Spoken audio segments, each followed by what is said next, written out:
Selamat malam, selamat datang di Sudut Pandang bersama saya Imam Asyari. Pemirsa, pemerintah Republik Indonesia menjamin vaksin yang nantinya akan didistribusikan pada 2021 aman dan telah melalui serangkaian uji coba. Pemerintah juga pada November 2020 kemarin sudah menentukan kelompok prioritas siapa saja yang nanti akan mendapatkan vaksin terlebih dahulu. Selain itu kita juga membutuhkan 70% masyarakat untuk bisa membangun herd immunity atau kekebalan komunitas. Lantas apa saja sebetulnya yang harus kita siapkan agar bisa mencapai kekebalan imunitas tersebut? Kita akan membahasnya pada malam ini dengan tema mencapai herd immunity lewat vaksinasi.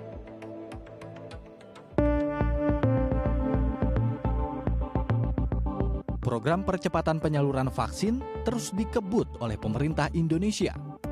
Tak hanya di Indonesia, vaksinasi untuk menekan penyebaran COVID-19 juga menjadi program penanganan COVID-19 yang dijalankan oleh negara-negara di dunia. Upaya pemberian vaksin terhadap lebih dari 70% populasi Indonesia dijalankan untuk membentuk kekebalan imunitas buatan atau biasa disebut herd immunity. Diharapkan setiap orang yang memiliki antibodi dapat melawan virus COVID-19 sehingga penularan virus COVID-19 akan lebih mudah ditangani. Pemerintah menargetkan ada 320 juta dosis untuk 160 juta orang dengan asumsi 2 kali penyuntikan vaksin. Untuk membahas tema kita pada malam hari ini, saya akan menghadirkan 3 narasumber. Yang pertama ada Profesor Sujatmiko sebagai anggota Komite Penasehat Ahli Imunisasi Nasional. Selamat malam, Prof. Selamat malam Mas Imam, selamat malam para pemirsa Dai TV. Baik, yang kedua ada Dr. Hotman selaku juru bicara dari tim peneliti vaksin fase ketiga. Selamat malam, Dr. Hotman.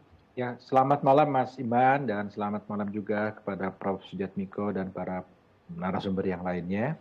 Baik, dan yang terakhir ini ada Mbak Emma selaku relawan uji vaksin Sinovac fase ketiga. Selamat malam Mbak Emma. Malam. Baik, kita akan mulai dari Prof. Sujatmiko dulu. Prof, kita tahu pada kuartal pertama 2021 mendatang ini fase ketiga uji coba dari Sinovac akan segera usai. Dan dengan adanya vaksinasi ini diharapkan juga bisa meningkatkan atau menimbulkan herd immunity atau kekebalan komunitas di masyarakat kita. Apakah dengan vaksinasi ini bisa serta-merta secara langsung membangkitkan kekebalan komunitas ini, Prof? Atau ada masa waktu yang harus kita lalui terlebih dahulu, Prof. Sujatmiko? Ya, sebelum menjawab itu ada hal yang paling penting ya. Kita harus ingat bahwa setiap hari pada bulan-bulan terakhir ini antara 70 sampai 100 orang meninggal setiap hari gara-gara COVID. Tapi pemerintah sebenarnya sudah melakukan upaya PSBB, 3T ya, testing, tracing, dan treat. Dan juga sudah melakukan 3M, pakai masker, jaga jarak, cuci tangan. Tetapi kematian masih tetap tinggi terus, penularan. Jadi vaksinasi adalah upaya tambahan ya untuk mempercepat supaya proses pandemi ini berakhir. Artinya walaupun ada vaksinasi, tetap 3T dan 3M harus dijalankan bersama-sama.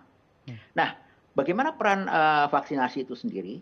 Kalau sekarang disuntik, ya kekebalan baru mampu melindungi sekitar 2 minggu atau lebih.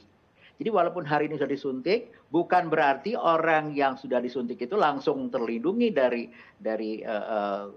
virus corona. Itu poin pertama. Poin kedua, walaupun dia sudah disuntik, ya memang belum betul kalau ada virus corona itu masuk. Dia masih bisa masuk di saluran nafasnya, tapi virus corona tidak bisa masuk ke dalam sel, sehingga tidak bisa berkembang biak. Tetapi orang itu tangannya misalnya di halte bis, di pasar, ya di kerumunan, dia mana-mana memegang sehingga virusnya tuh nempel di tangannya. Kemudian dia pulang ke rumah, ketemu anaknya, kemudian ketemu orang tuanya yang tua, masih bisa menularkan. Walaupun orang itu sudah diimunisasi. Artinya, walaupun sudah diimunisasi, walaupun nanti sudah ada program vaksinasi atau imunisasi, tetap 3T dan 3M harus dijalankan terus. Gitu Mas Imam. Prof, kemudian dalam penyuntikan nanti akan terjadi 2 kali penyuntikan. Apa sebetulnya fungsi vaksinasi yang kedua ini? Karena tadi Prof menyinggung bahwa poin pertama adalah setelah 2 minggu baru akhirnya vaksin tersebut bekerja. Nah, apa kemudian fungsi yang kedua ini, Prof, untuk proses vaksinasi nanti, Prof? Ya. Berdasarkan studi uji klinik yang fase 1 dan fase 2 di Cina, apa artinya kalau sudah ada fase uji klinik fase 1 dan fase 2 itu dilanjutkan, berarti vaksin itu aman, nomor satu. Karena diizinkan menjadi fase 3 itu berarti aman. Kedua, pada uji klinik fase 2, di mana menggunakan 600 subjek di Cina, itu pada suntikan yang pertama terjadi peningkatan 92% dari responden dari subjek yang disuntik itu mampu meningkatkan kekebalan dari 27 menjadi 63 poin. Tetapi kita tidak yakin apakah itu akan kekebalannya berlangsung lama. Oleh karena itu diberikan suntikan kedua dengan harapan kekebalan itu akan bertahan lama. Entah setahun, entah 2 tahun, kita belum tahu. Nanti Dr. Rotman, timnya Dr. Rotman dan Prof. Kusnandi itu yang akan menilai berapa lama, berapa tingginya kekebalannya dan berapa lama kekebalannya. Jadi suntikan yang kedua untuk meyakinkan, kita mengusahakan supaya kekebalan itu berlangsung lama. Entah setahun, 2 tahun, atau 3 tahun. Oke. Butuh kurang lebih 70% masyarakat yang melakukan vaksinasi sampai akhirnya terbentuk kekebalan komunitas gitu. Apa dasar sebetulnya angka 70% ini, Prof? Apakah ini memang sudah menjadi standar dari WHO atau memang ya angka tersebutlah yang harus kita capai sampai akhirnya masyarakat kita secara komunitas atau komunal bisa terlindungi dari vaksin COVID ini, Prof? Ya, jumlah angka 70% adalah perkiraan herd immunity. Herd immunity artinya kekebalan kelompok di masyarakat supaya virusnya sudah nggak bisa menular lagi, nggak bisa berkembang biak. Kalau 70% orang ya dimasukin, dia ada virus masuk sini, wah dia nggak bisa berkembang biak, ya mati. Kemudian dia masuk lagi orang lain juga nggak bisa berkembang biak, mati. Akhirnya lama-lama akan terhenti. Itu berdasarkan perhitungan yang namanya R0, di mana R0-nya antara 3. Jadi artinya satu orang bisa dengan cepat menularkan ke 3 orang. Dan dibuatlah model-model, maka ketemu untuk vaksin untuk menurunkan pandemi COVID itu dibutuhkan sekitar 70-75%. Tergantung daripada efektivitas dari vaksin.